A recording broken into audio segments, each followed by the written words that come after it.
Rog. Right, Roger. Right. Yeah. Shut up. Yes. Thank you. It's okay. It's okay. Can I just make an observation? Right. Has anyone ever met Roger before? Roger who? Yes. Yeah. Well, Yes. once met, never forgotten. He does exist. The problem is with Roger, right? Is the amount of women that I've known him flirt with, and hence why He's got just charming man. I'd stand up for me. Good. Roger's a dirty old man. Get your voice sorted. Right, let's get started. Right. Get your audio sorted. Yeah, rubbish. What do you mean, my audio is fine. Oh, it's you then. Well, Replace you. is it? Right, shut up. Bill, is my audio perfect? It's very good, very clear, Carl, actually. Right, can I just make an observation and just shut up? Shut up. Thank you. Do you know what, right? I tell you what, Anne, shut up. Thank you. Do you know what? This has been. I've been here for 17 minutes, right? And all I've had is nonsense from you and Roger. Thank you. So, right, we are going to start. I'm going to kneel down here because it's so much easier. Do you see the link? Then I'm going to kneel down here. Neil Oliver. See? Forget it. Anyway, right. So we are cracking on, and I'm going to say that. Goff, have you got any news this week, darling? Oh, no news. Oh, well, that's a bit boring, isn't it? Well, what an absolute underinflated start. Right, okay. Right, Bill, anything you want to tell us other than everything? Go for it, Bill. Well, I can't tell you everything. I've just come back from Israel. I've been to so many archaeological sites out there, far and wide. Caesarea, so many others. My mind is whirling at the moment, so I've only just managed to wash my undies. Bill, actually, you've been to Caesarea, right? Yeah. Have you been to diarrhea? No, I missed that totally, fortunately. Yeah, but yes, I'm still a bit travel weary, Carl, for anything else. But all right, no, don't worry about it. Anyway, yeah. Do you know what's new? Right, okay. Who else have we got now? Roger, anything you want to tell us that's not sensible? No, fine. Carry on. No, that's it. You've got a full audience, and you're not really interested in saying anything. No, I just nothing to say yet until I hear what you're going to say. Yeah, thanks, Rog. Really putting it on me. Thank you very much. Anne, anything you want to say? Oh my God! When I'm telling Anne she's got an opportunity to say something, right? She's not saying anything. You're muted. She can't hear you. Well, that's good. She's muted herself. Brilliant. I'll make sure that works in future. Anne, you've muted yourself. Don't worry about it. Get over it. It's fine. Henry, anything you want to tell us? HS2 keep digging things up. Found a Paul Saxon chap with a bit of a spear in his back buried.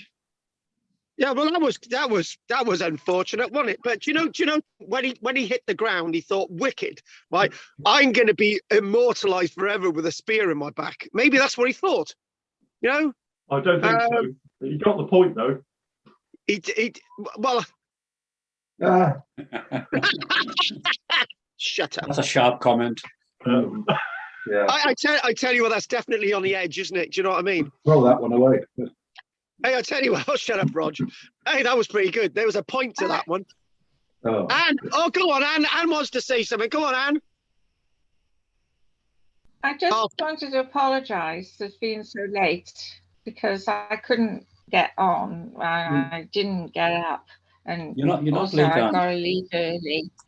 I got to leave early because I'm going to see Claire Louise somebody in Bridgend. Yeah, there is something about it, right? You know, you're a bit late. Roger couldn't find the bar at the bottom of his screen because I was feeding my sheep. You're not late, Dan, because we haven't started yet. Oh, God. All right, that went. come on now then.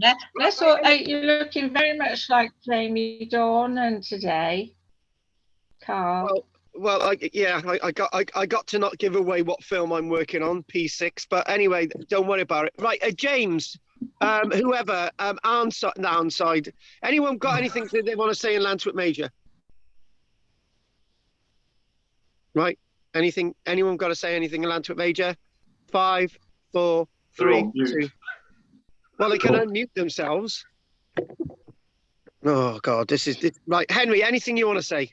No, we've got mine. We've done mine. All right, we've got done yours. Right.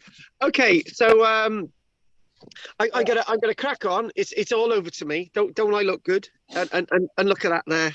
And doesn't that look really quite fetching? So what I'd like to do is to this week start off with some news of the week. And I tested this out on Tuesday, and I'm going to tweak it a little bit. So we've got 2 bits of news, but lots of news has come through this week, and I just looked up on the screen earlier on something about a cavern in some kind of castle found in Wales, and they're looking into it or whatever, and that's not a joke. There's lots of other things like that. So I'm only going to concentrate on the 2 really relevant ones. They're very, very relevant because it takes us into exactly what we're doing. So this is the face, and we were discussing this a little while ago. The face of Avgi, or Aggie, or as Bill pronounced her name as being Augie. Augie, right? I think Aggie sounds better, to be honest with you. Yeah, So yeah, we'll go for Aggie now. We're going to leave this up on the screen, right? And she looks like lots of women I've actually met, but we don't want to go there. So I'm going to see where I'm going to go with this, and I'm going to my notes don't seem to be on the other appliance, so I'm just going to make sure that we just keep this up on the screen. And I know this is Greece and we're doing British prehistory. However, the point is that we've got to do comparisons with other parts of the world. As I was teaching last night with the West Wales class, it seemed to be something that people wish to be connected with. Obviously, the history of the world is not just about Britain, which in many ways, everything used to be based on the history of the world by looking at Britain. Hence the Piltdown Man forgery and so on. So the reconstruction of this face of, I will call it Aggie, a teenager from Greece. And this image itself of a face looking back at you from 9,000 years ago. Now, this is one thing that we've been doing a lot of over the past 30 years, reconstructing faces of people from the past. We did look at Cheddar Man, the reconstruction of Cheddar Man, and we've looked at that, and we've sort of been looking at other facial reconstructions. I think the most famous facial reconstruction that I can point towards is a facial reconstruction of Philip II, found at Vergina by Andronicus.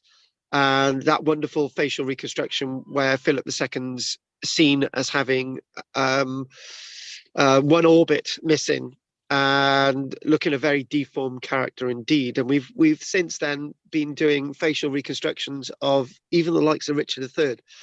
So when you start looking into the eyes or the image of people from the past, it sort of brings us into the reality that these people are like us. They have thoughts and dreams and aspirations like us in a different time frame, but the similarities are quite striking, that they're people who want to survive and go on to the next day. So modeling the faces of people allows the public to gaze not into the bones of the individual, but into the face of the individual and even deeper. and it makes the past more more of a sense of connectivity. And what we think and what we need to say is we're mentioning this face, and we're mentioning a time period of 9,000 years ago in ancient Greece. Now, one thing that we did when we were starting looking at prehistory is that different periods on the planet have different ages and times and moments. And last night we had one of the people in the West Wales class, and he had only turned up at the first two, which was like 3 months ago, and suddenly he come back again. And I got on with the lecture, and he said, "Hang on a minute. When we're talking about the Mesolithic period, what period we're talking about?" And one of the members of the class said, "We're not interested in dates. We're interested in how things move along in time," which I think was a great answer. He said, "No, I just want boundaries." And I said, "Okay, those boundaries are 12,000 years to 8,500 years ago. And the boundaries, the terminus post-quem, the beginning of that is the melting of the ice, and the terminus ante-quem, the end of that, the limits of that period are the loss of Doggerland. But it's just a transitional thought. Everything overlaps. When we look at ancient Greece, for example, the Mesolithic period in Greece began not 12,000 years ago, but 17,000 years ago. Their Mesolithic period is developing along the similar along the similar lines that ours developed, but a different timeline. Their Mesolithic period ends approximately 7,000 years ago.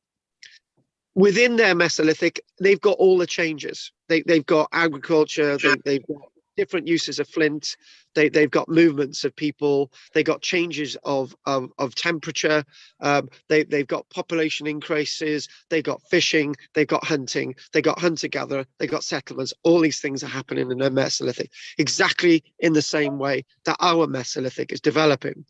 But I've got to remind us always of the following point. We don't just suddenly start to see everybody's eating limpets in our Mesolithic period, and we don't just see everybody using microliths in our Mesolithic period, and likewise in other periods of the world.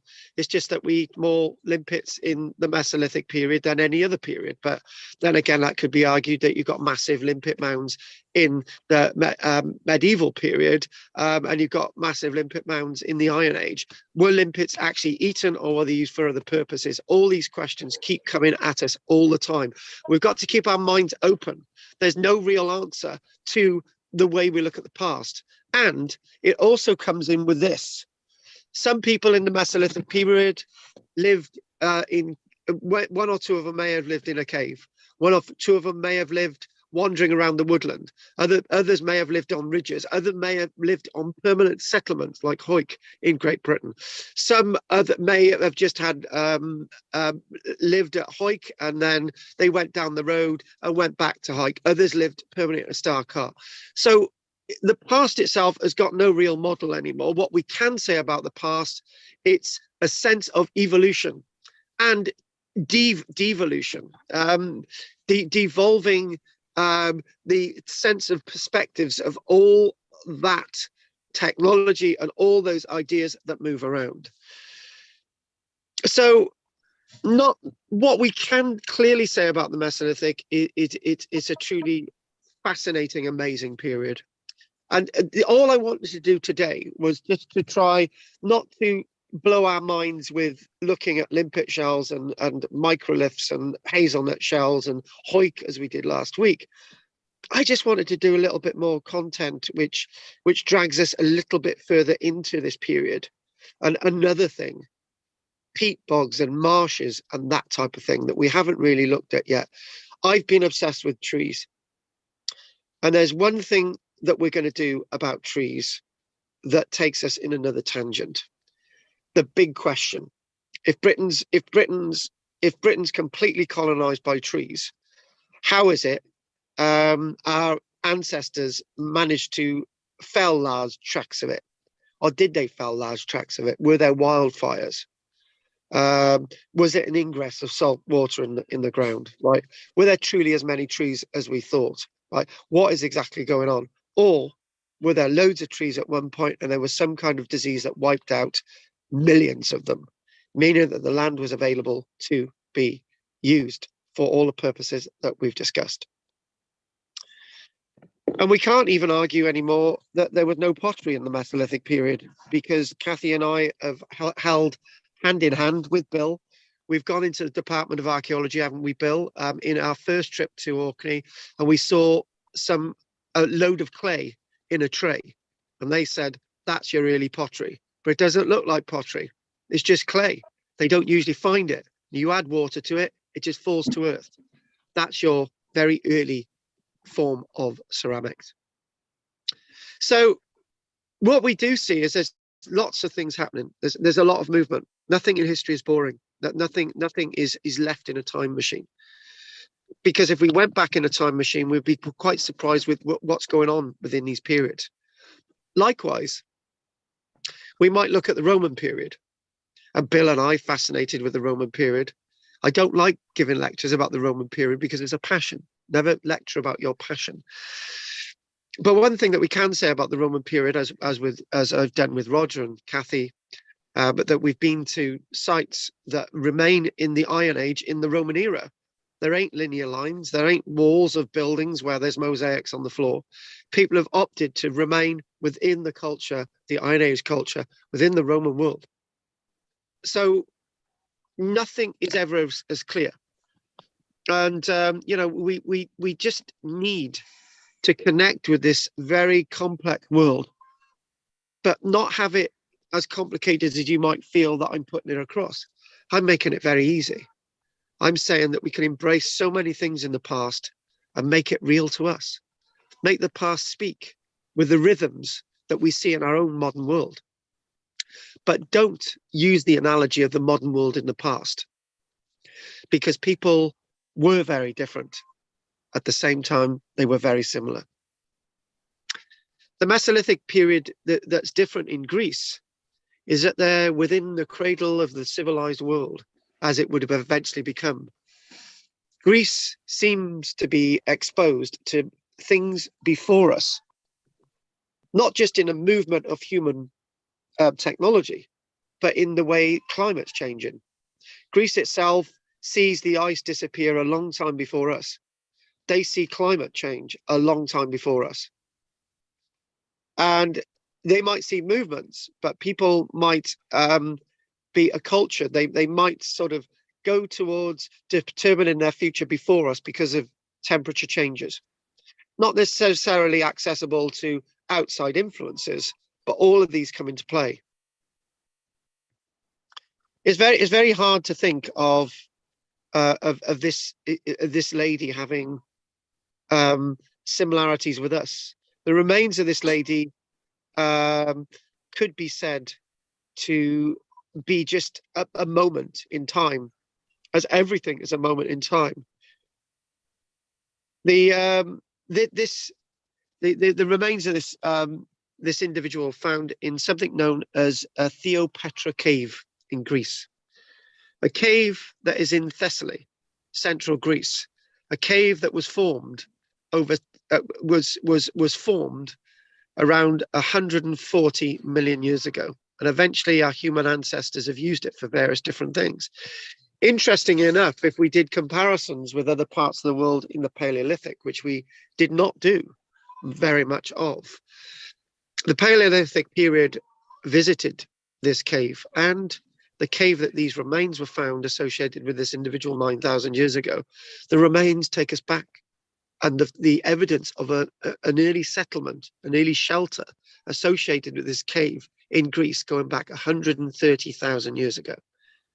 We're not obsessed with Neanderthals and Homo sapiens at that stage. What we're obsessed with is the fact that evidence of individuals living within that cave 130,000 years ago, the Paleolithic period.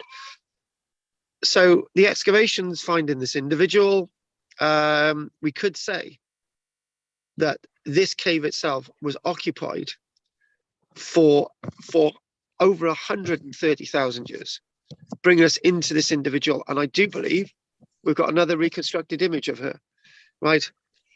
She looks a bit like Kathy in a way.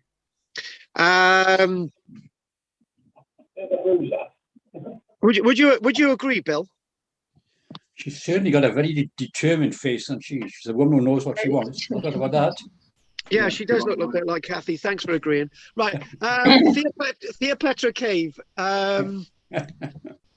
You could say that the one thing about history and archaeology is again looking at somebody that's within the backdrop of a cave that's got history.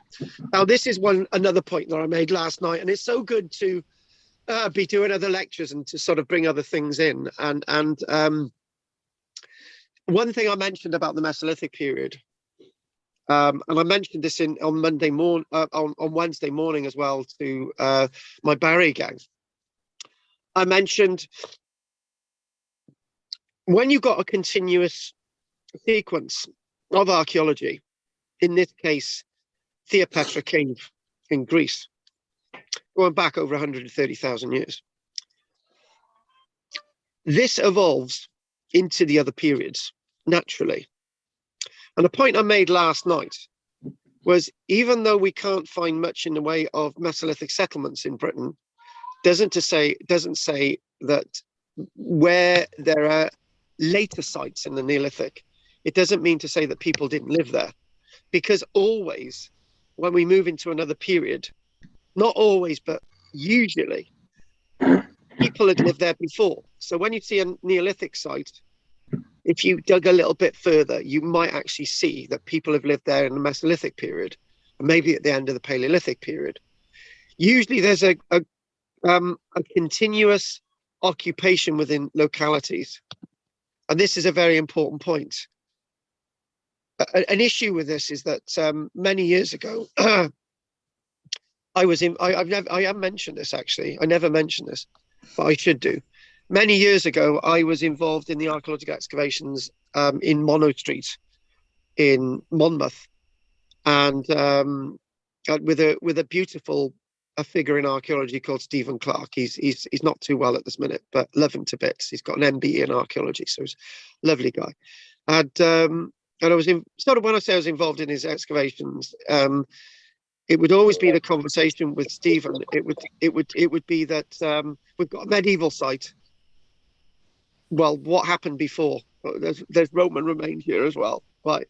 So you got Roman remains, you got the stuff in the middle, and you've got medieval site, right? Continuous occupation, and then later on you've got you've got other remains there as well from modern times, and then the shop was built over the medieval remains. And it was amazing, this excavation in Monmouth, because somebody allowed Stephen Clark to excavate there for over 10 years, and it just allowed him to excavate the whole thing. It was great. It was great. But anyway, this is sort of talking about continuity. When they examined the bones of this individual Aggie here, again, sort of within that continuous archaeological context,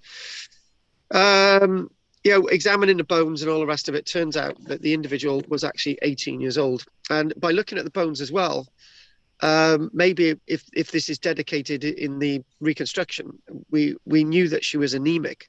She had deficiencies in her bone structure, vitamin deficiencies, and she had, I think, by all accounts, problems with her teeth. And again, it's this constant reconstruction and understanding of the past that brings the past alive. So what I'd like to do now is that we've spent enough time with Aggie and sort of different bits that I've chucked in there. What I'd like to do now is I'd like to look at another archaeological discovery. And this is we're not going to spend as much time on this next one, but this is also from somewhere else in the world. So what we're going to do is we're going to go to there. Wallachia. Anyone know where Wallachia is? Well, it's the site of Wallachia is within the gap of those islands between Australasia, or Oceania as we should call it, and Asia. It's basically a site that discusses that evolution of movement of people that we really didn't really understand, and we tried to understand it in the past. So what I'm going to do, I'm going to get this up here now. And one thing that we've got to mention the Max Planck Institute as well, because they've been doing massive research on this. The Walasian Islands are just within the landscape, within the seas of the eastern Indonesian landscape. So that sort of ocean sort of bridge between those two great continents, Wallacea. And I wanted to mention this because it sort of ties in somewhere else in the world that we didn't look at either. The sense of continuous movement and aggressive evolution of humanity within another context. So the Walasian Islands themselves, we do actually start to see that genetically, the movement of people within this landscape, everything's linked, right? Again, there's no sense of that pure breed Aboriginal Australian or pure breed Aboriginal Indonesian or pure breed Aboriginal Walasian people. What they're starting to see is that there's a genetic imprint still detectable in Eastern Indonesians today that then links us in with the Australasian people, which is a very important point. What they have found is that they have detected within this type of cave a rich data of information of people living and people trading and people living and dreaming and all the rest of it, going back in excess of 47,000 years within this cave itself.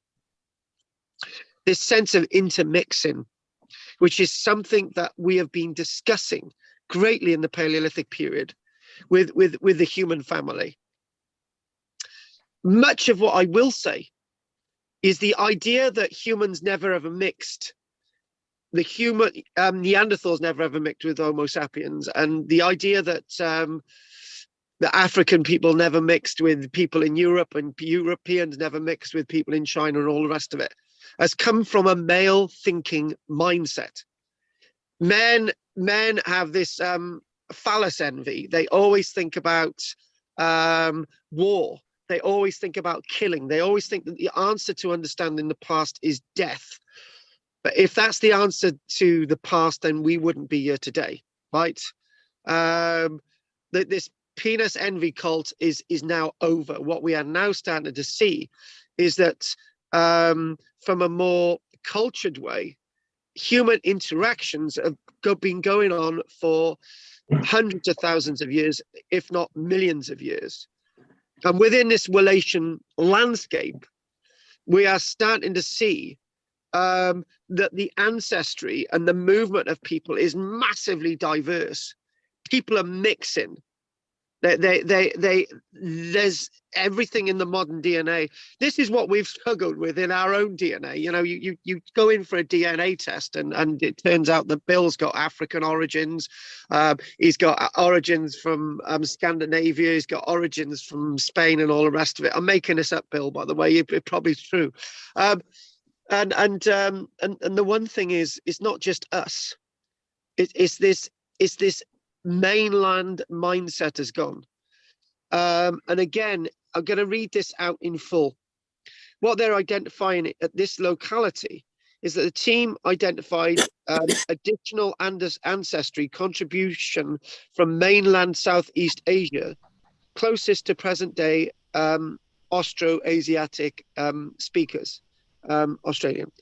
And proposed that admixture occurred first between the mainland Southeast Asian and Papua New Guinea related ancestries, and that gene flow from Australasian related groups occurred. The mainland Southeastern Asian component is a great mystery. So they're still trying to work out all of this.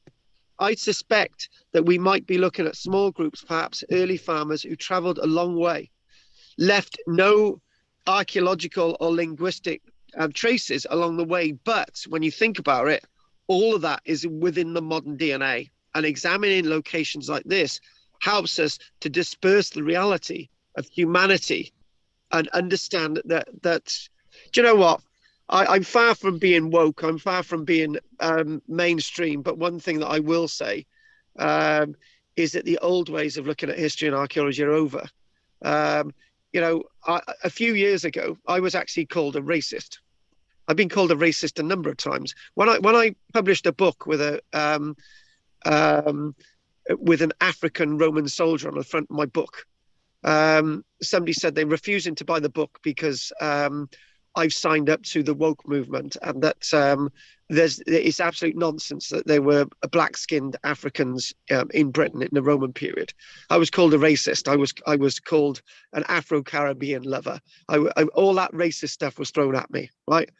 And I said all I did was publish a person of a different color skin on the front of my book, and I was daubed to be. I'm obviously a white hater. I was called all these different things, right? And now it turns out that I was right. Within the DNA, within the DNA, what we do find is that there were black legionaries in our country. There were black Roman emperors. We did have people from Africa of a different color skin in Britain. We've now got archaeological evidence of Chinese. People of Chinese origin in London dating to AD 200, right? So I was right. So in other words, everything that I'm saying now is born out in scientific fact rather than scientific fiction. That was very deep. Right, okay, let's move on. Bill, any perspective that you would like to take up with me? Because you've been with me for a while. Is this the same journey that you've been experiencing, or have you had a different experience with all these years of coming into my classes? What would you say, Bill? That'd be interesting to have your point of view.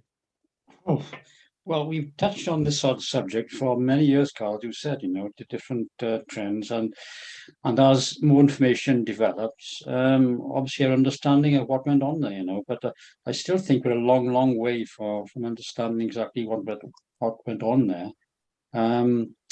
But I haven't got much more to say, actually. I'm sure in 5 years' time we'll be talking, if I'm still around, you will be talking about absolutely things which might will blow our mind. Then we possibly couldn't know now about their future discoveries. It's an ongoing thing, isn't it? Really.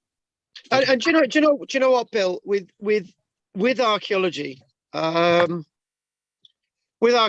you have to be very open. And by the way, the image in front of us is the Lunt site that we're going to be looking at in a few minutes. So this is off the Cumbria coast. I would call him a good friend, and Roger would call him a good friend as well. We're talking about a chap by the name of Stuart Wilson. All right. Oh, Stuart, yes. Yeah, Stuart owns the Trellick site, right? Yeah. Now, Stuart's had a lot of stick, right? And at this minute, like myself, because I've got a very important archaeological site here as well, we've just decided, right, we're going to take a breather from doing active archaeological work for a while, right? Because there are lots of people out there who will not change. He's had Bill, right? I'm going to make a statement, right, and you're going to say this is nonsense, right? There's a certain archaeologist who lives near Stuart's excavation, right? And it's definitely not Stephen Clark. I love him to bits, but there's another archaeologist. He's gone in public and said, "Oh, right, Stuart has not actually found the city of Trellick." Right? There's no evidence to say that Stuart has found the city of Trellick. Right? What he is finding is just a little building on the side of a road. It's not the city of Trellick. Right? He's argued in public. Right? Now, from my point of view, I've excavated at that site, and we've been tracing another wall of a building. There's a huge building there. There's another building. There's a well. There's a lane. There's all this archaeological evidence there. But Stuart is still accused of not finding the city of Trellick. How can you win against absolute idiots like that? You can't. He's got to justify his comments. Why does he think that way when the evidence is in front of you? Well, he's basically saying, no, actually, the city of Trellick is like a mile in another direction. and you're thinking, well, hang on a minute.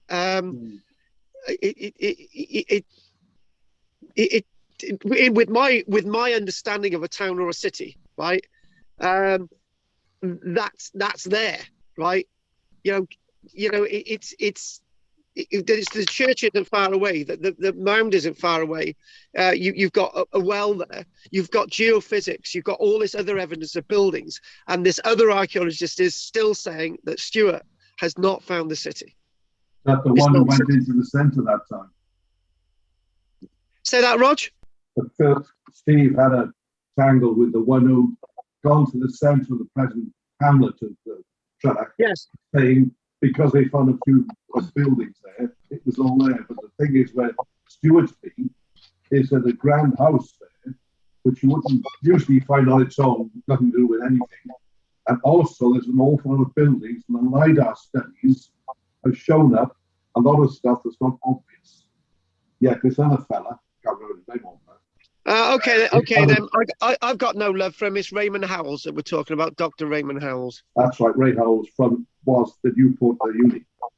And the point is, he was swine, but they didn't find much else except for a few buildings in the present hamlet. Whereas Stuart and Steve have uncovered things in various excavations of various things they've had to do there. Exactly. All the way up from his site to the top of the hills, and the LiDAR has shown a lot more habitation there. So if that's not a city or town, what is it? A collection of brick, stone? No. It's got to be. It's got to be. Ray Howells has got stuck on this thing because the old Mott and Bailey was there, but that was there because of the crossroads and stuff. And it goes on.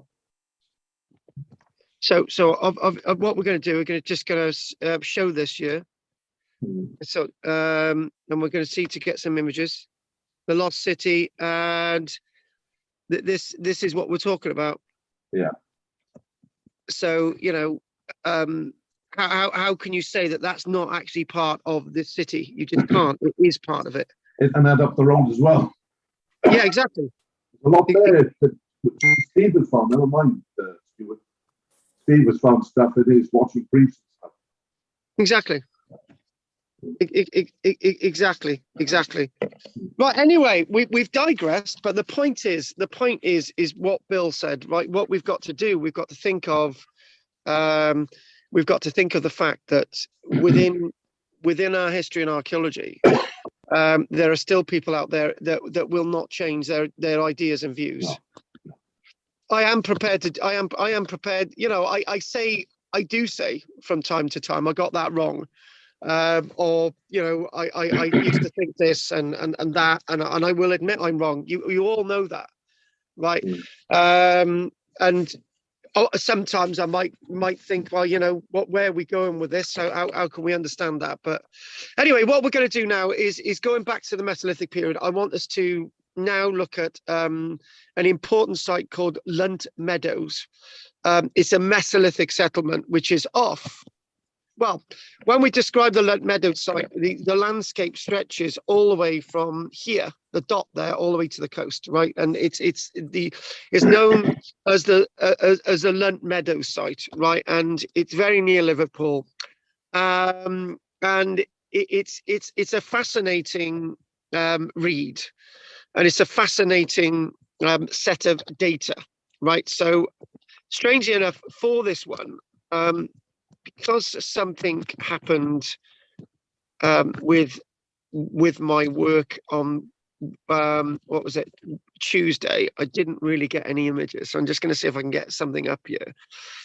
Right. So if we go here, yeah. So this is what we're talking about. A very, very sort of marshy, boggy landscape. And this is some of the archaeology that they've excavated. Hang on a minute, we just had the image there. This is some of the archaeology that we excavated. There. So we got that as a backdrop. There we go. The Lunt Meadows landscape that again stretches to the sea.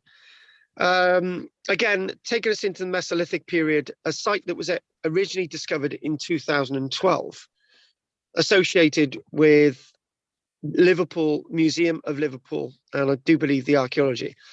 Archaeologists analysed Mesolithic evidence, chert evidence, in fact. Chert is like flint, but it's sedimentary, and chert itself isn't as sharp as a flint. And the chert that they've actually found is chert that has been eroded into the sea from the North Wales coastline. That's not far away. So what they've done with this site is that they've understood that the archaeology within this site dates to the very end of our Mesolithic period, with an overlap into what others would define the Neolithic period, probably roughly about 8,000 years ago. And what they found is that very, very interesting. They've struggled to put in how to analyze a permanent settlement with movement. And the reason why I mentioned this Lunt Meadow site inland as being associated with the sea as well, there's data to link the looking towards the sea and that evidence with maybe people living at this site and also living alongside the sea. So in other words, this is a different type of people that lived at Hawick, that had a permanent settlement, and a different type of people that live more or less permanently at Starcar. So we've got some kind of movement. And remember, at that time, the populations were very, very different than today. So one of the things that we need to think about is we need to set the scene, and we need to think that this would have looked very different back then. Just think of hazel, aspen, willows. Just think of hollies. Just think of the odd oak tree in the distance, maybe the odd elm.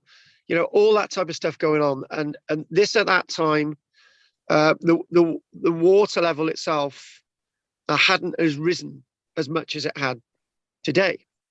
So remember, on the East Coast, we're still thinking about Doggerland. We're still thinking that Doggerland hasn't been eroded into the sea. So the one thing that we can say is that we're pinning the bracket of a settlement within this landscape, and with similar dimensions of build to the Hawick site.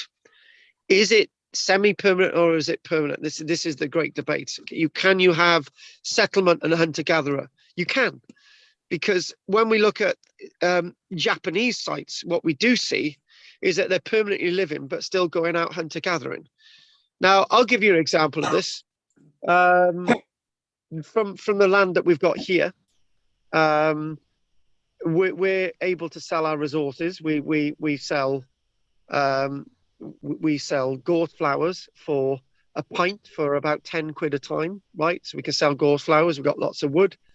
You might laugh at this, that we sell sheep manure, 1.8 kilograms for 15 quid. The reason why I'm mentioning that, we've got resources that we can sell on, right?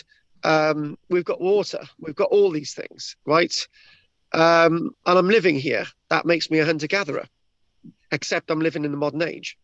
So this word hunter-gatherer really has no meaning anymore. It's human beings living. It's human beings surviving. It's human beings within the moment of our Mesolithic. We've got buildings at this site. And one of the buildings that they've actually found is quite substantial. They found 3, not 1. One of the buildings is quite substantial, 6 meters across, exactly the same dimensions as the site of Hawick, right? So as the archaeology that we see at Hawick on the east coast, Northumberland, exactly the same date, 6 meters across. It doesn't mean to say that the people were linked in any way. It's just that the building 6 meters across seems to do the bit, seems to do it. Circular building 6 meters across. And they've got all this well-defined archaeological evidence at this locality, which is absolutely amazing. And the archaeologist excavating, again, he starts off by sort of saying, you know, is this people moving from this locality to the coast? And then he's sort of maybe thinking, well, could this actually be a permanent settlement? Are there some people moving to the coast to hunt and bringing their goods back to this site, which would make good sense? So we've got three different perspectives there in one sort of ideal. And this is what we've got to do. We can't be set within a mode that is outdated within archaeology. Again, thinking that people are just hunter-gatherers is a phallic way of looking at things. It's a masculine way of looking at things. Women can't move around pregnant and looking after children, and they can't look after animals moving through woodland when the animals are going to be at prey to everything else, right? You've got to live permanently, right? There's my bias. You've got to live permanently. So the basics of Mesolithic prehistory is hugely exciting. I'm loving prehistory at this prehistory within this period. I didn't realize that I was going to be really into the Paleolithic period as we were. We could have done a lot more classes on the Paleolithic period. But I started to realize that I've sort of got to move on a little bit now. The other thing as well is this links us in with some other fascinating evidence, right? And we've got to do this again. Now, further towards the sea, obviously, yeah, under the sand dunes at a place called Chepstow, they've actually found footprints, human footprints dating back to this Mesolithic period 8,000 years ago. Amazing footprints at Chepstow. Again, we will look at the footprints at Chepstow and probably equate them to other footprints at Goldcliff off the Newport coast in South Wales. So they've actually found footprints as well. Were these the same footprints as those people moving back and forth, or were they another family group? The people who are permanently here, maybe they could have gone to the coast one day. We don't know. But we've got evidence of permanence here. This is the point. What that form of permanence takes is your own reckoning. So we need to make this statement. The immediate effects of humanity within the landscape, are they... Now, this is the point that leads us into the tree thing, right? Is the evidence of humanity within the British landscape as dramatic as most archaeologists make out? We felled all the trees and it was our fault that Britain is without trees. Or were there a lot of other natural factors? Are we going to gaslight? And were there a load of other natural factors? I had to use the word gaslight, and it means sort of deflecting blame. So were there other factors? Going back to the coastal remains of the footprints, what we see were the footprints of a child alongside an adult, walking within the muds of the coastal domain that once existed back then, right? Obviously, the coast is the sea is going to be a lot further out, but if they were mud flats, right, it's acceptable to see these under the sand dunes at Chepstow. But again, that's another lecture, right? Now they were walking hand in hand. What's going on there? Were they walking hand in hand? This is a point that I just made a few moments ago. There's an adult and a child walking hand in hand, right? Is this a family group going out for a stroll? No way, you say. No way did people go out for a stroll back in the Mesolithic period. No way were these people human. Yes, they were. Yes, they were. We've seen lots of evidence of footprints off the coast of Haysborough. We've seen lots of evidence of footprints in other localities of family groups, lots of children, few adults, right? People did play. People did have other aspirations.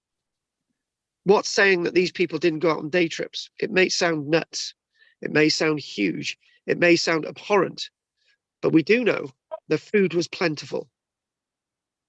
We know that when we look at the archaeological evidence associated with the limpet mounds of Aronsay and Colonsay. What we do see is we see the limpet mounds, and there's tons of, well, when I say tons, there's thousands of other bones of mollusks and fish, 30 other species within the limpet mounds.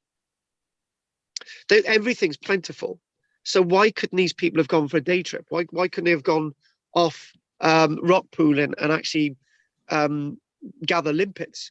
One thing I haven't mentioned is that Mike from the class, he said to me that when he goes to Brittany, because he goes to France a lot. When he goes to Brittany, he goes along the shore, the foreshores of Brittany, and there's lots of local French people, and they gather limpets off the rock, just pick them off the rock.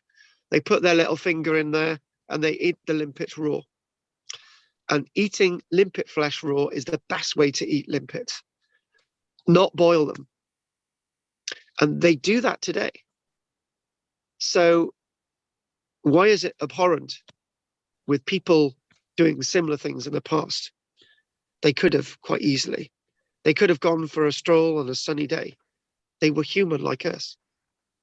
With a child, well, you know, I know the thoughts about being a parent with children. You love them to bits, and when you're with them, you might want to go for a stroll. Like they must have done these things in the past. Don't infer modern things on the past, but let's think that they may have, and they did, and they must have, because they're human like us. We've looked into the faces of Avgi earlier on, into the face to the two images of Avgi earlier on. So these footprints are a striking immediate record of a moment in time, like a postcard from the past, helping us understand, and visualize, get a connection with the real realities of what it was like living, being alive, seeing things, going out there, understanding, and everything that we're talking about today. You know, one other point that I will make, right? And I'm just double checking my charger. One other point that I will say with, hang on a minute, I just got a bit of a distraction. I've got to make sure something is on charge. Oh yes, I was just trying to remember the other point. Right, okay. The other point that I was trying to remember then, whilst I was fiddling around with the phone, and it doesn't seem to be working, but we're not going to lose connection on the other one. I basically said yesterday, twice, I said the footprints represent a moment in time, a very tender moment in time, the footprints, whatever you want to define, whatever they are, these footprints. But it's only a little moment in time. It's just a flash second where somebody walked across the mud, like the Latolai footprints from 3.7 million years ago from Tanzania, right? It's a moment in time where somebody walked across the cooling volcanic ash, right? They walked across it. It's a moment, right? But that is as important as the 12 hours that the Battle of Waterloo was fought. But we spend all this time talking about the Battle of Waterloo. We obsess about the Battle of Culloden that occurred over 45 minutes. Right, we're obsessed with the Battle of Culloden. And that was 45 minutes, right? But we obsess about it, right? We don't obsess about these footprints. These footprints equate exactly to the Battle of Culloden. These footprints equate directly to the Battle of Waterloo. As much as you don't want to hear it, they do. Because at moments in time, they have the same picture, the same image. They've got the same time signature, right? And everything needs to slot in. And we need to give these things more of a clearer picture when understanding the past. So as we carry on with this wonderful Lunt site, we think that we are now starting to extend the study and focus of the Mesolithic period across the whole of our hinterland. And what we need to do is that the environment within the Mesolithic being very different than it is today, massive changes, and understanding how those changes evolved. We think about the changes evolving from saltwater ingress destroying the trees. We think about water levels rising. That means that the tree roots are continually connected with water systems, eventually killing the tree roots, eventually creating a marshy landscape like this, eventually preserving the Mesolithic archaeology, and being a change. So we discuss about human changes, but again, it's back to landscape, climate changes, environmental changes. where everything was blanketed in woodland and permanent directed food sources, things eventually change. What they're actually finding with this Lunt site as well is that, yes, evidence of nuts.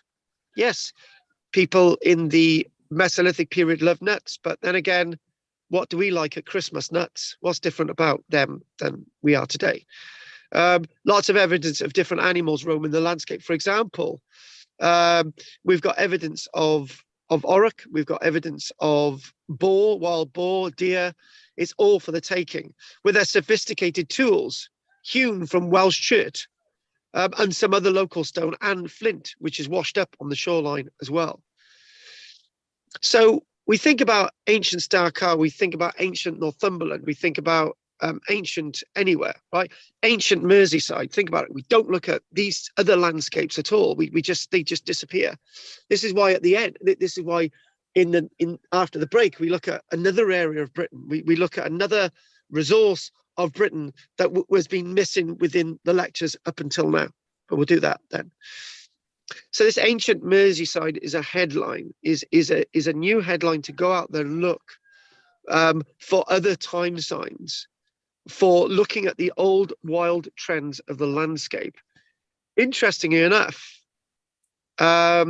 we start to think about how the landscape would have been, not just with humans, not just with the natural environment, not with the other animals that I mentioned, deer and auroch, wild dogs, for example, dogs becoming domesticated. We think about this landscape being inhabited by pine martens, beaver. We never mentioned beaver. Elk, for example. Humans themselves would have looked to these other resources not only for food, but for clothing. Yeah, clothing. When we looked at the limpets, for example, we looked at limpets for taking the limpets away from the coast and chucking them in dry land to act as fertilizer for the landscape. We looked at limpets the other week and we said, look, limpets destroy. They eat everything from the rock. They eat all the algae. They eat all the new shoots of the bladderwrack, which when you dry bladderwrack, you can use as a fuel. So you get rid of the limpets. You don't eat them. You get rid of them. You're not in, there's other things to do with the archaeological resource. When, for example, in this thing about the Lunt site, the article about the Lunt site, it sort of says that you can think about some of the artifacts that they're finding as jewelry from shells. Why can't we think about just not eating the flesh and just using the shells for jewelry? The other point to be made is when you do find shells, how do you know why you could just be collecting shells from a beach? You don't need to be collecting shells with flesh in them, right? You might be thinking, archaeologists, whenever they used to, they did this with the Pavilan cave forgery, as I call it now. When they say, oh, the shells definitely used for ritual. Well, there's holes in them that you'll use for jewelry as well, surely. So we're starting to really understand the DNA from this landscape as well. The DNA is it similar DNA that we would find within the Goff's Cave, the Cheddar Gorge landscape. Again, when you look at the Hoyk site and we look at Star-Car alongside the Lunt site, we're starting to get an idea that people didn't live in caves anymore.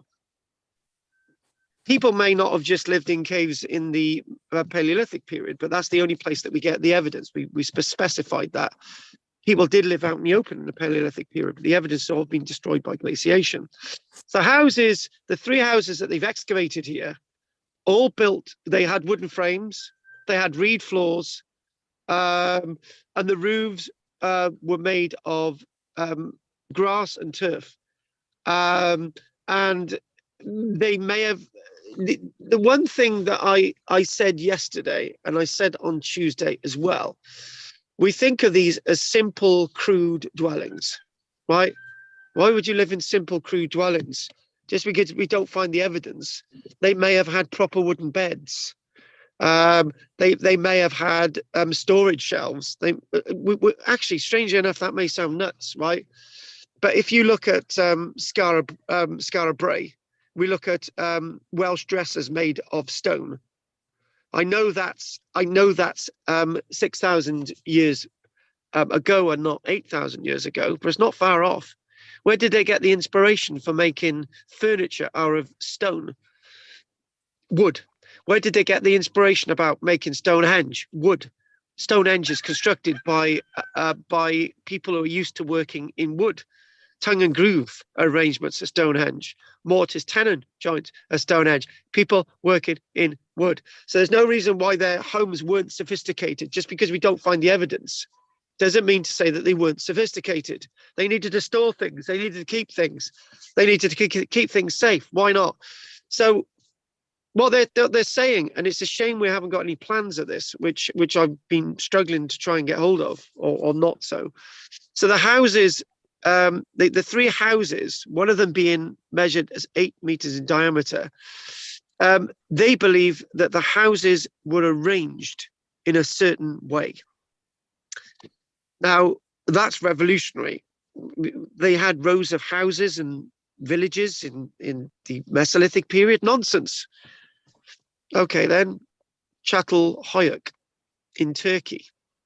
They had towns and settlements 11,000 years ago. Why can't we see settlements developing now? Because they've got evidence of farming. They've got hazelnuts that they're farming. They've got limpets. They're farming. Primitive wheat that they must have had access to. Right? Why not? When trees have gone, what do you grow instead? Berries. Wild grasses grow. Why not? This is all happening. Evidence for technology comes in what we're actually finding. The toolkit that we're finding from this period, the microliths, tell us that they've got microliths to do various different things. Microliths that can be mounted within a wooden or a bone harpoon. Microliths that can be very small, used for hunting birds. Flints that we would call awls themselves, that would used for burrowing into leather, right? Scrapers, axes. Do you need any more evidence to say that they, there's all the evidence is out there to say that they were using all these things for domesticated reasons, for hunting. What we do see is that occasionally we might find birch bar attached, birch tar, some kinds of resin attached to some of the microliths that we're finding. So we know that we're mounted these awls, these scrapers, these axes. The toolkit of the past is for all to see. This is another thing that I really love to read. We might be looking at wooden plates. We might be looking at wooden cups. We might be looking at the furniture that we've mentioned. You could be saying, oh, well, but where's the evidence, Carl? Right, okay. We don't find evidence of clothes. So do we see these people wandering around absolutely naked? No, they wore clothes. They would die otherwise. Just because we don't find the clothes doesn't mean to say that they weren't wearing them. They were obviously wearing clothes because they'd all be dead, right? We're finding glues. We're finding the resins. They had access to various different dyes. For transporting goods, they may have used sledges. Why not? We know that we got evidence of fish traps. We know that they've got a huge Mesolithic diet. So the other thing as well is, let's challenge this as well. We've got to challenge what I'm just about to say, because when we go to Star-Karr, there's some biases, right? Not doing Star-Karr yet today, not for a couple of weeks. You could think that everybody in society is being used for everything, right? Women, men, children, there's no differentiation. Everybody's doing it. There's in my notes here, right, which is obviously written by a bloke, it says, men did the hunting only and women did the gathering only. Absolute poppycock, absolute load of rubbish, right? Absolute so much nonsense there. We do actually see female bones of women being a lot more tougher than the male bones, a lot more sturdier than the male bones. That indicates that women were doing exactly the same things as men. There were no kinds of rules. It was all out there, everything. Listen to this one, right? One of the sets of human remains that they found at this site, challenging that silly pompous statement that women did some things and men did other. Absolutely, totally pompous. When they excavated at this site, they found the remains of the remains of a woman. And here we go. The woman showed levels of athleticism that could see her bone density was similar to those of an Olympic rower. So she was obviously somebody not to mess with, Roger, right? Keep away from her, Roger. Nothing but trouble. She's going to give you a right slap and a punch in the face, Rog. So leading directly from that, and we will have a break soon, but I'm just running because I've got a flow. I never go for ritual, and I never go for this type of thing. I'm not one of these that blames everything on ritual, right? The best burial evidence for this is a cemetery of sorts associated with this landscape at Lunt. What is of interest is that the people properly cared for their dead. They laid them out in a very respectful way. Doesn't mean to say that they were religious. It doesn't mean to say that they're spiritual or ritual, right? They loved and cared, and they buried their loved ones in a very, very special way, right? I mentioned last night that we've got a graveyard here, right? What the hell? Hey. What's that? Right. Radio off. Yeah, exactly. Whoever did that, then I'm gonna slap you on the knees, right? We've got a burial ground here, right? And in that burial ground, we've got a tawny owl. We've got a buzzard. We've got a kite. We've got ducks. We've got oxalotls. All those other animals which are protected species we found dead on the road. So we've brought them back here and buried them. We've buried squirrels, we've buried rabbits and all the rest of it, right? It's a burial ground, and we put a little bit of a marker there, right? We've got about 20 different animals buried here in a little burial ground, right? So people in future generations are going to say, oh my God, they were obviously eating all these animals. No, we buried them. There's no evidence to say that any of these animals have ever been eaten, right? So you can't immediately think that rituals involved with anyone buried in the past. People buried them within the customs that allowed within that society, right? It's not odd to bury people. Yeah, it's not odd at all. And then eventually you can remember the dead, who these people were. You might bury them with something, but it doesn't mean to say that that thing that they buried with was actually their job. Sometimes, as I say, they were buried with their tools. Maybe that was a treasured possession, or maybe they were buried with something that they might want to be associated with or not so. Maybe a loved one put something in with them as maybe a reminder of them in the afterlife. For example, in the Peninsular War, soldiers being buried might be buried with an empty bottle of rum. It doesn't mean to say that that soldier drank rum. It's just something that they would celebrate the death of the individual and bury that bottle with them. So burial goods can be very varied and very interesting and complicated. So, for example, within this context, we actually do see red ochre being used. Red ochre is being used throughout the Paleolithic and the Mesolithic period. Red ochre could be seen as an item brought in as something that could add preservation to the body. It could be seen, a red ochre might be an offering, or might be something to allow the person to rest easy on, rather than an offering, rather than ritual. Daubed onto the skin. Or the red ochre might be associated with the dye from clothes. We don't know what the body was buried in. And what we do see is animals being buried in various contexts. Those animals may have been buried as pets, right? What we always see what we usually see in archaeology is that whenever we see animal remains, we've obviously eaten them. Nonsense, complete nonsense, complete poppycock, right?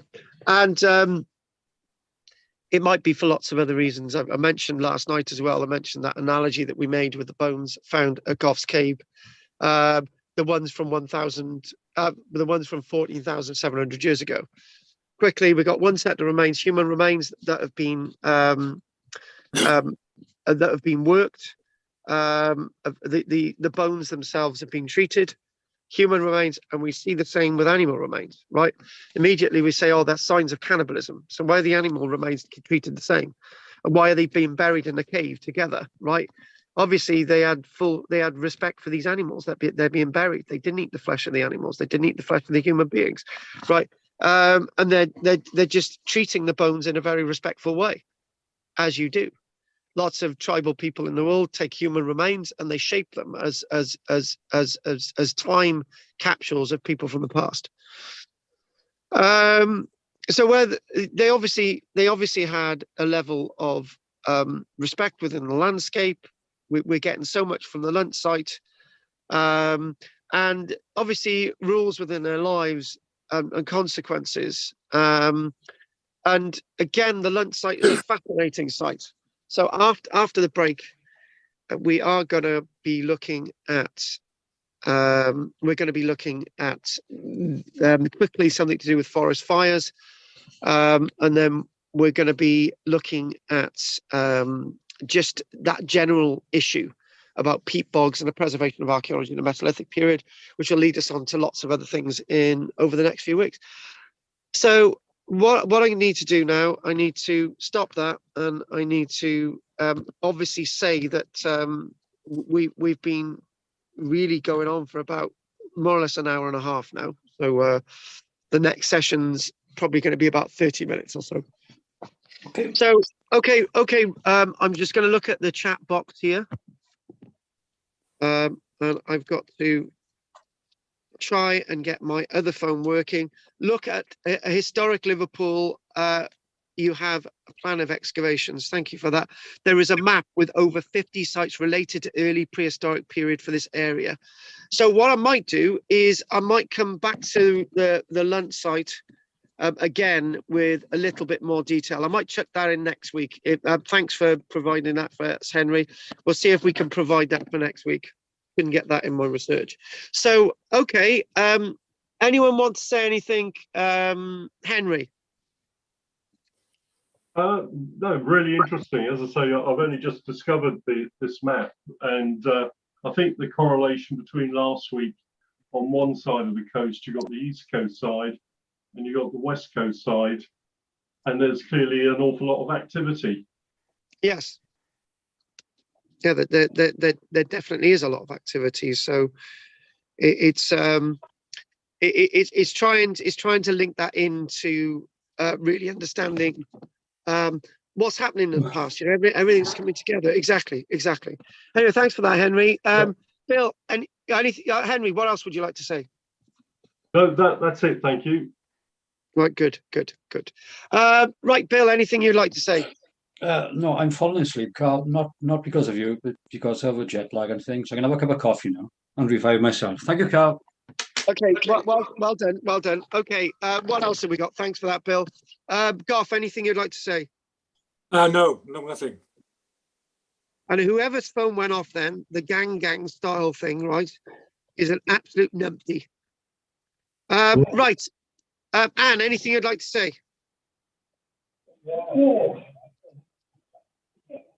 No? Okay. I might leave, before we finish at the end. And I'm just thinking, Mesolith, as I was looking, you were talking about we were taught more or less what the archaeologists found, when they did their first digs, that was like our starting point 10, 15 years ago, and now it's like, I think it all depends on who's telling the story, because in those days, religion and ritual and all that sort of thing, that was very important even to our archaeologists, you know. Well, it might not have been important to them, but religion was very prevalent in the Victorian times. So, you know, what they were interested in was different to what now our archaeology almost could leave out the people, because it's all to do with the land and the landscape, you know, and how they interacted with it. And how everything I works. can see how it's all changing. Yeah, yeah, exactly. I mean, thanks. Anyway, it's always food for thought, isn't it? Exactly. It certainly is. I think. No, it certainly is. It certainly is. So, Anyway, thanks for that, Anne.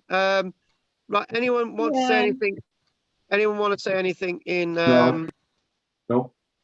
No, Roger, we've done Roger. Meaning, you know, like the landscape, you know, has become more important even to us, to modern man, you know, and we look at it in a different way.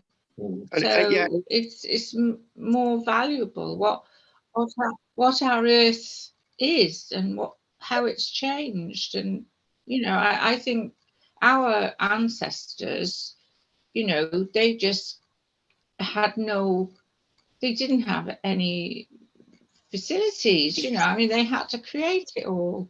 So they were living hand to mouth. And it is fascinating, because I know what's going to happen. We're all going to become Mesolithic people soon.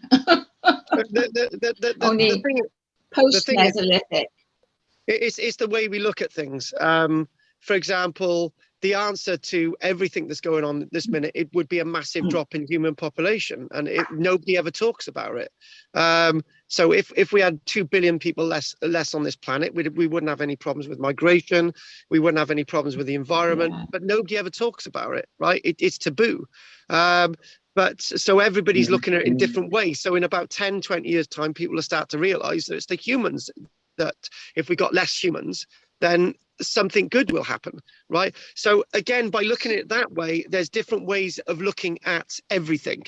And obviously times change and things get differently fashionable and so on. So anyway, right, anyone got, we need to take a break. Anyone got anything that they want to say in Landsworth Major, please? No, nothing. So thanks, Carl. Nothing from here, Carl. Thank you very much. Very interesting. Many thanks. We'll have a short break, a 5-minute break, and then we'll go on from there. Okay, I'll speak to you in a minute. Bye. Speak to you in a minute. Take care. Speak to you in a minute. Okay, see you then. See you. I'm gonna get a drink of water. Yeah, I think you should.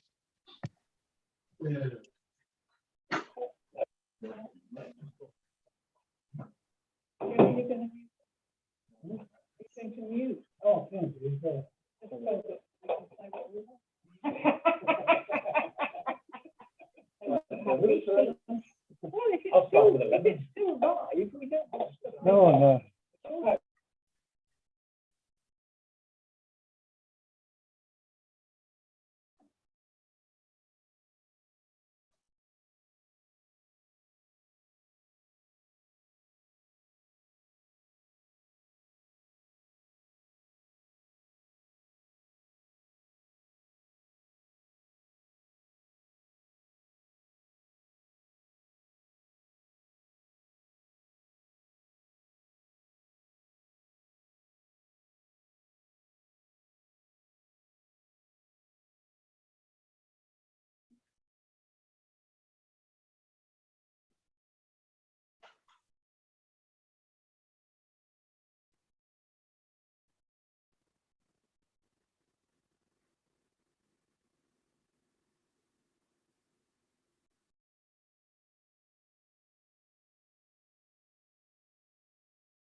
I won't be long, yeah.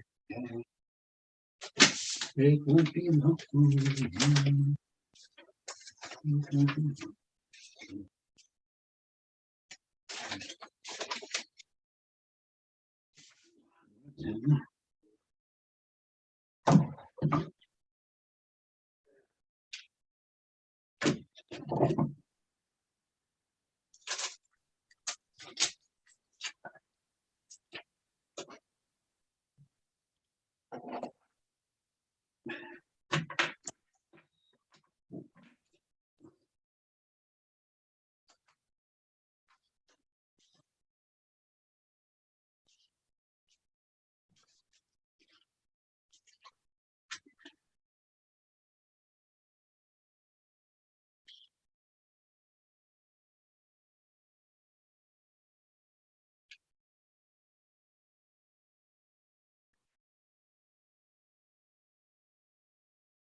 Bill, Bill, Bill, Yeah. Billy. Hang on. Who's calling me? Hello, Anne. Did you get my message? No, I haven't. What message? Oh, I just said, don't worry. I didn't know what to do because Claire said she's going to Heronston Hotel today and for a course, and she asked me to meet her. Yeah. So I didn't know whether to tell you or what, or whether it's going to be a girls' chat, girls chatting, you know what that's like. Oh. So I just thought about, we will meet up, Bill. Oh, yeah, sometime. Yes, yeah. And Yeah. me and that, all right, for coffee. Yeah. Sometime. What about Pat? And Pat, yeah, we'll try and find out when Pat's free.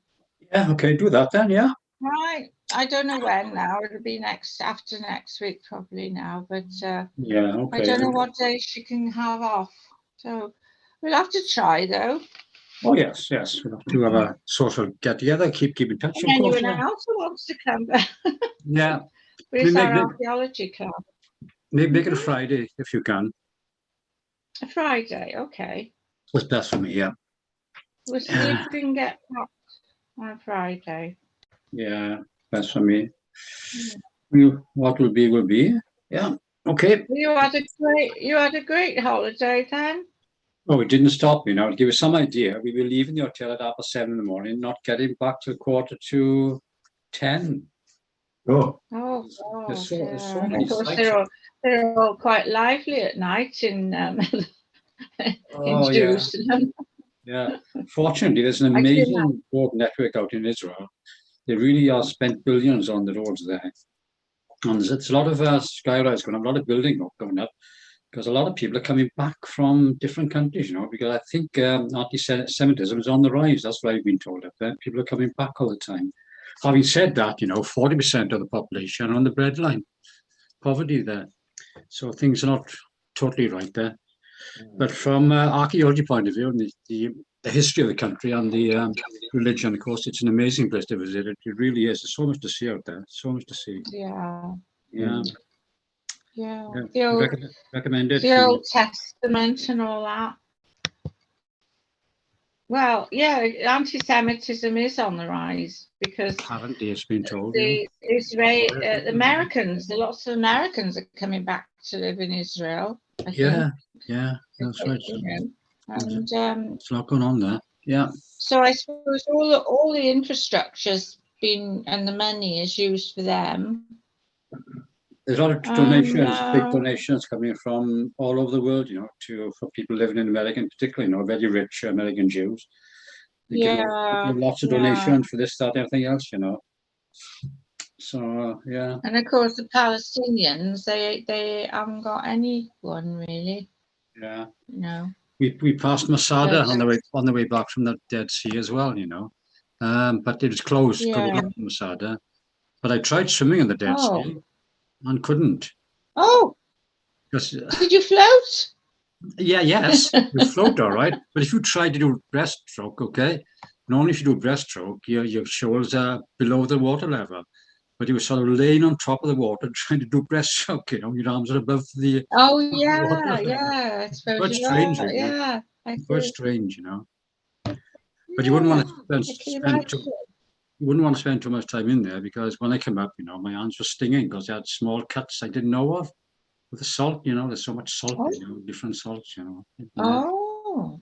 And the seabed where you're paddling, is full of very sharp salt crystals. So if you fell, that's probably why the salt is there because it's antiseptic. Oh yeah. If you bleed there, which is likely if you fell, very likely, you'd be cured at the same time, slowly with all the salt there. Yeah. But further up the coast, then we tried to get to Qumran to see the Qumran scrolls, but they just closed, So we couldn't get up to see the Qumran scrolls, Dead Sea scrolls. But they're just one of many days now. So that's why I'm tired at the moment. Only came back yesterday. I'm still recovering. Oh my God! Oh, the hotels like you have a rest then. What's that, What Raj? are the hotels like? The two stayed. Yeah, we stayed in Tiberias, which is on in the first few days, which is on the north, the Sea of Galilee. Right. Yeah, fine there. The one in Jerusalem was fine, you know. But Jerusalem's a very, very busy place, you know. The traffic there in the outskirts is absolutely horrendous, you know. Doesn't stop. But he went to the West Bank as well, which is dangerous. Well, they're saying they're building too much, aren't they? Too much building going on. Well, no, there's a lot of building going on. And the Jewish side have taken over stuff from the Palestinian. Oh, I see what you mean. Yeah, they're building on the West Bank side, you know, which is they're not supposed to be doing it. Palestine still claim, you know. Yeah. Geographically, Palestine doesn't exist, but obviously people who live there, you know, think it does. You know, that's where the trouble. And there are big signs on the side of the road that are checkpoints as well. The big signs saying Israelis must not enter this area.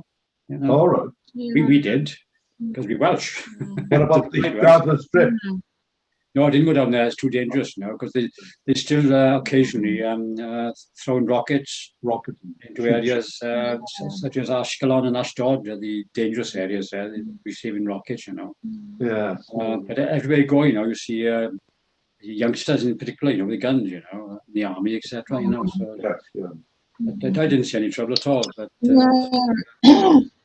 no, it seems dangerous. It's got quite a nice caravan there. I was wondering who'd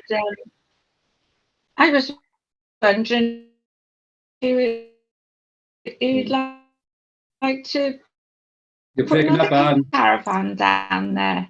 Pick it up. We could all put a caravan down there, you know, and go and have a holiday. Send Carl on it. That's the point. Why Come on, Carl, come back. Why can't he? Yeah, he get some caravans on his field, can't he? Carl. Yeah. Can we bring our caravans down? I didn't think any of you had a caravan. If I had a caravan, I'd bring it down. Or camp on his field. No, I was thinking you could. No, you wouldn't want a caravan campsite. You can come down here anytime. Right.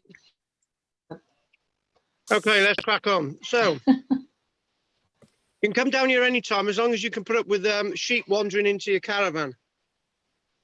No, I'd lock the door, keep them out. They're beautiful. I love sheep. You could put your hand out and you can get a sheep. What? Right, okay. Let's crack on. So so what I'd like to do now is a short session. It was good listening to everybody talking then. And let's crack on. And we're going to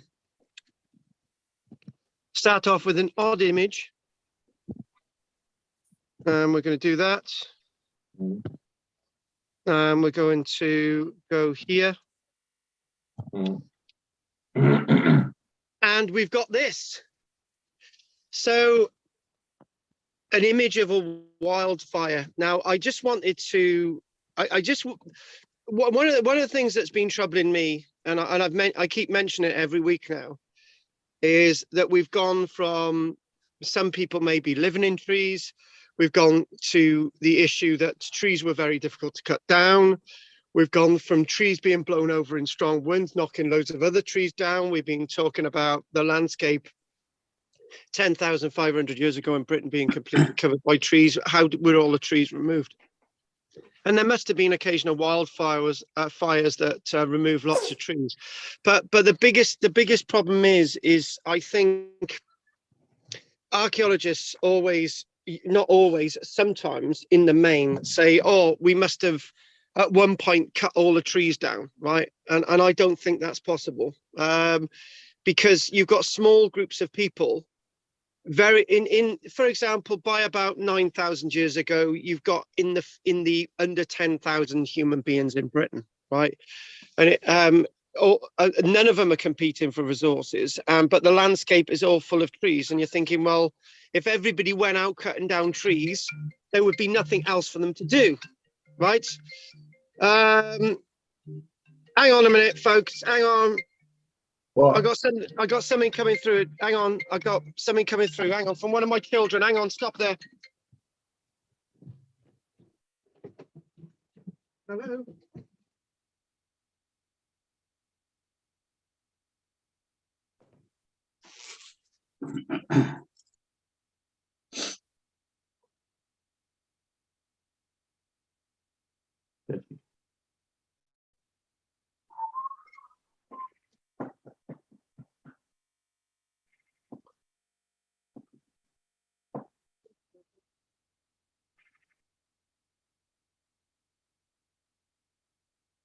oh. Hmm.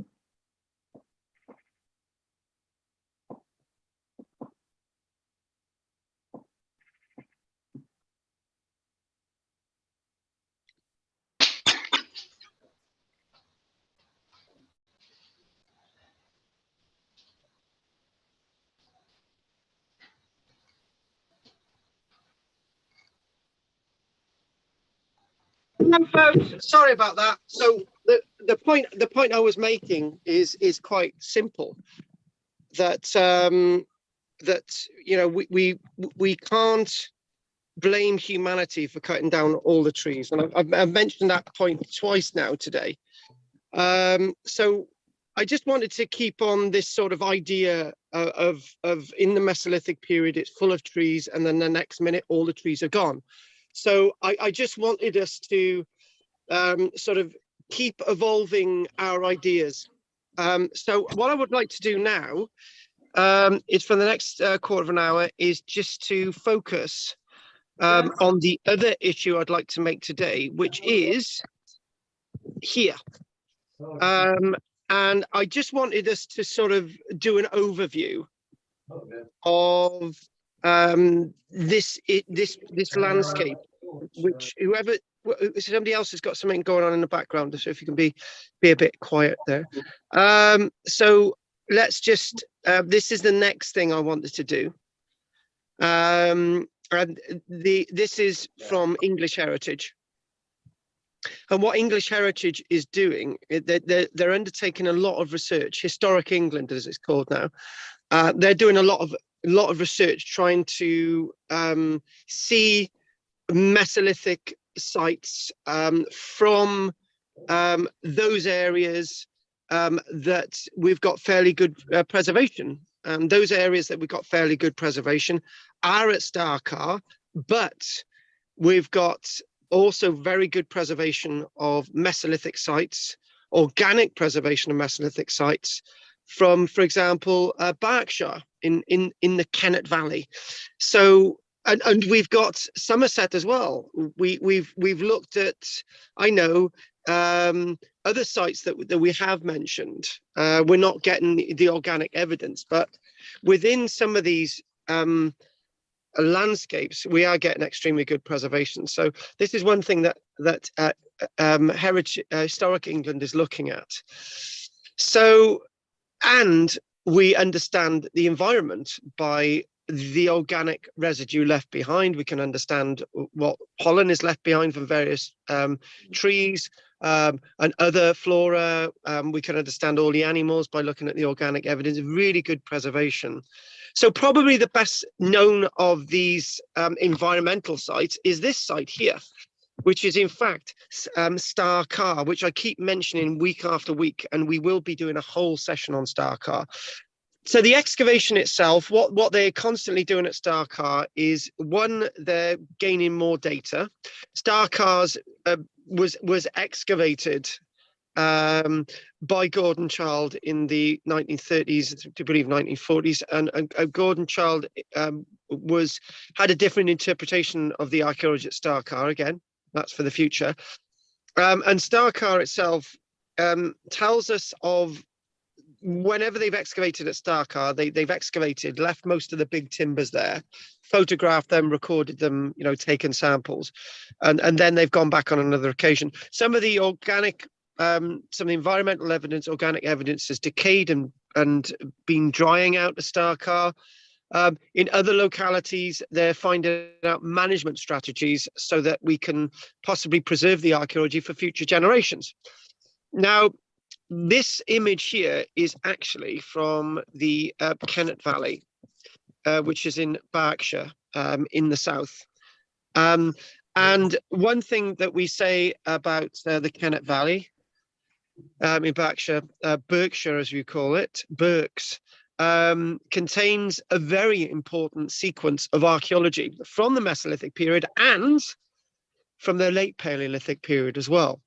Now, this is rather interesting because it would be good to visit this site on another lecture, but I would like to just say that most of the evidence for the Paleolithic period is actually coming from caves, Creswell Crags, the caves down the Gower, Brixham on the south coast, and so on. But in Berkshire, the ice has already melted in the upper Paleolithic period, and what we're seeing is sites that are actually out in the open, evidence of building out in the open in the Paleolithic period, upper Paleolithic period, and definitely throughout the Mesolithic period. And the paleo-environmental evidence that are actually coming across within this peaty landscape helps us really understand some other very poorly understood areas of our data. So this site, they're coming across various sediments, which have been laid down and preserved, paleo-environmental evidence. They're coming across a very rich archaeological deposit, which Heritage England, they're funding all this work. And there's other sites that chuck in here, such as Victoria Park and Thatcham in Newbury. Again, Newbury, we're getting archaeological evidence in Newbury. So what they're doing is they're finding these sites, they're finding the organic residue, and they're excavating them, they're sampling them. And to be honest with you, there's going to be a massive bias regarding the Mesolithic data in future generations, because we're going to start to find that 50 years ago, we really didn't know about the Mesolithic period in Britain. In 50 years' time, we're going to know loads because of all this organic data that's being tested, dated, analysed with new microscopes, new dating techniques. So that's basically looking at Victoria Park, Newbury, and the Kennet Valley, and there they are back in Somerset. Now, what we'd associate with Somerset is there's something known as the Sweet Track in Somerset. And what we do find is evidence from Somerset is that we're getting really early occupational evidence of the Mesolithic period. We're getting evidence of trackways in timber being laid across the landscape. So the Somerset Levels is one of those wetland areas that has been excavated since the end of the 1800s and 1900s. Again, the Mesolithic area archaeology is exceedingly well preserved. Lots of wooden evidence, lots of environmental evidence. What they're doing within this landscape, they're test pitting. They're putting test pits across the site to see what the preservation of the archaeology is still today. Lots of the archaeology is still moist. They're coming up with management strategies so we don't drain this landscape. So we've got this data for future generations. And again, the Mesolithic archaeology preserved in these peats is key, again, to understanding more and more about the Mesolithic period. So we're not just looking at the Lunt site, we're not just looking at Skara Brae, not Skara Brae, Starcar, we're not just looking at Hoyk. There's so much out there. So the picture's really, really building. And as Bill said earlier on, you know, what is going to be available in 5 years' time? So much more data. What we're doing in archaeology now is we're looking at the archaeology in a more long-term way. So if we're unable to analyze the data today, we're reburying it. We're hoping that in these PT conditions to be able to go back and analyze them. So the paleo-environmental studies of animals and plant remains and sediments aims to show the changing character of the wetlands. And obviously what we are seeing, the other thing as well is, by looking at the decay in archaeology, we can try to understand how long the archaeology is going to last into the long term. So using the archaeology to manage the land use and also looking at the archaeology helps us understand how to manage the land in the future. why the peat landscape has lasted so long, and the benefits of having a peat landscape. Not just we'll keep the peat landscape there for certain animals and flowers and whatever, and we'll keep it for the archaeology. What impact can this make in helping future generations?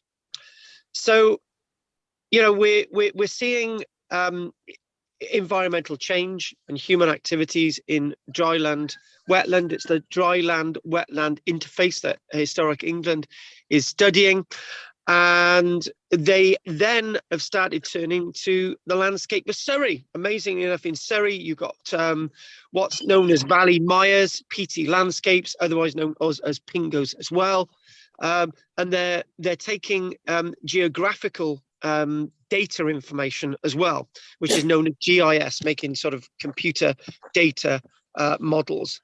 Now, this site as well, as we're basically coming close to the end of what I wanted to do this week, is this is known as Thursley Bog in Surrey, and Thursley Bog in Surrey is an important landscape. Because what they're doing, they're saying, right, we've got the archaeology preserved under the surface, and the archaeology on the surface tells us that this landscape has existed for quite some time.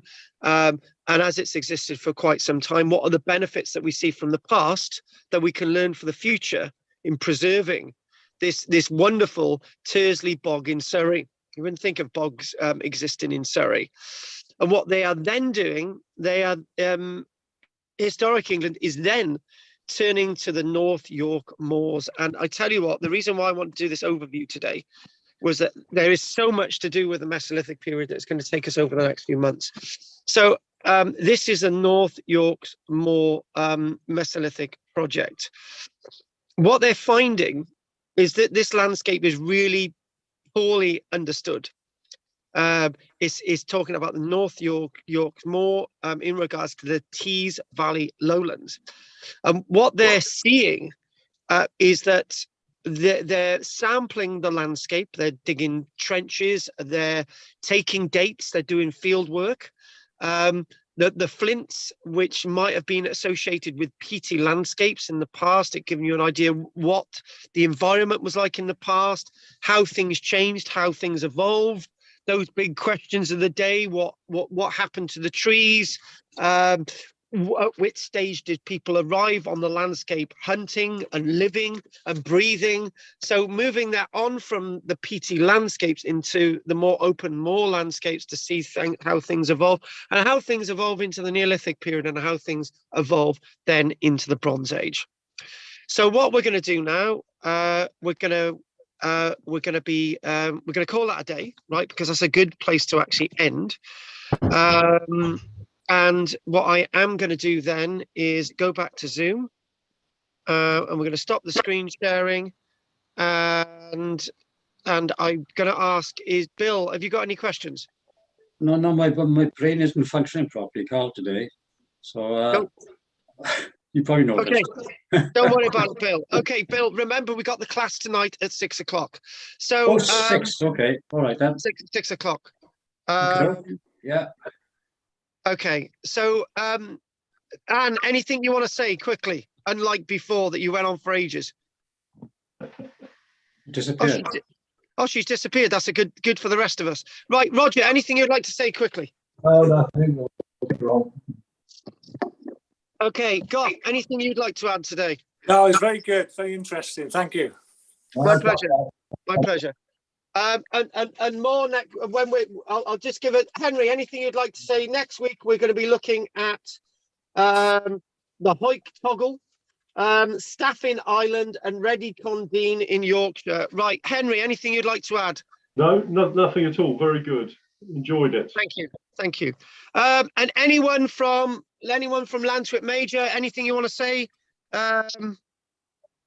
Steve, Keith, Kathy, Lynn, Karen, Arnold, anything you'd like to say in Lantwick Major? We're all happy, Donny. The only one thing I would say, Carl, is that because you're using your phone, the images are very small. So even though we've got you up on the screen, the images are still very small. Any chance of you using a laptop instead? So we get... I put it this way. I don't have a functional laptop anymore, and the desktop. We're still trying to get that up and running. So yeah, I will take a note of that and see if I can think about that for next week. I do apologize. Images on next week. Desktop. I'm glad you mentioned that. I didn't know it was a problem. Now I do. Okay, thanks for that. Anything else you want to say in Landsworth Major? Nothing else. Thanks very much. Okay, my pleasure. Thank you, guys. And Steve, I'll see you tonight as well. And Anne, anything you want to say? No, Anne doesn't want to say anything. Right. So, okay. Roger, are you joining us tonight as well? Yeah, just a quick. We haven't done much on pottery on the Mesolithic as well. It'll be interesting to come up with that. Well, we haven't done much on what?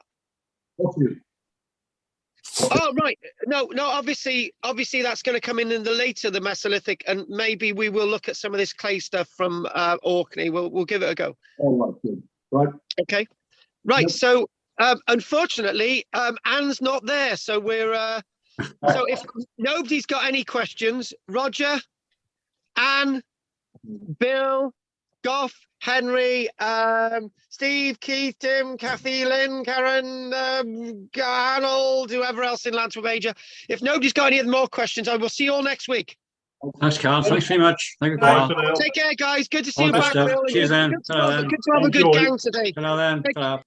Take care, guys. Bye. Bye-bye. See you, Henry.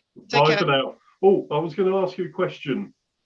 Go for it, quick. Yeah. No, I'm off to Cyprus in 2 weeks' time. Just any ideas on places to visit? Just not now, but come back to me when you've got a moment. I'll do your list. Excellent. I'll do your list, Henry. It'll be a pleasure. I'll get your list over. Thanks for that. Thanks for those pointers today as well. Right, that's no problem. Okay, bye for now. Take care, Henry. Bye. Cheers, Henry. Bye. Bye. Bye. Bye.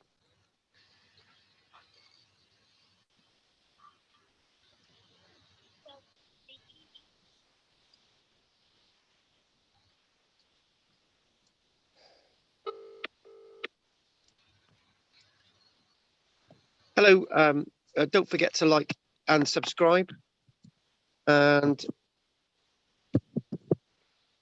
I'm going to read what's in the chat box. Look at Historic Liverpool website. Look at historicliverpool.co.uk. You have plan of excavations, and there is a map with over. Start again. Look at historicliverpool.co.uk. You have plan of excavations.